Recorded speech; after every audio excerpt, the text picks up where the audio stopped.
Welcome to Penrose Learning, where we make understanding easy. You start by confirming essentials so the update won't stall. Backup now to iCloud or to a computer. This preserves settings and app data in case something goes wrong. Once backed up, make sure the iPhone has more than 50% battery or is plugged in. Power loss during installation can corrupt firmware.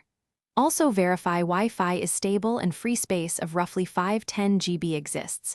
Low storage causes download failures. When those are done, tap Settings, General Software Update to begin. You'll see the update download phase next. Tap Download and watch the progress bar. Stay on a stable Wi-Fi network and avoid heavy network use from other devices so the file downloads quickly. Once downloaded, the device will verify the package. This is normal and ensures integrity. If prompted, enter your passcode and accept terms. The installation will restart the device and show an Apple logo with a progress bar. Do not force restart during this stage, because that can leave the system in an inconsistent state. Once the update completes, you'll walk through the Setup Assistant, sign into your Apple ID and re-enable services like Face ID, Siri, and permissions as needed so apps function correctly.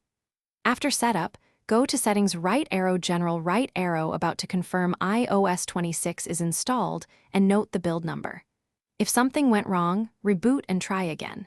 If the update still fails, connect to a computer and use Finder or iTunes recovery mode to reinstall iOS.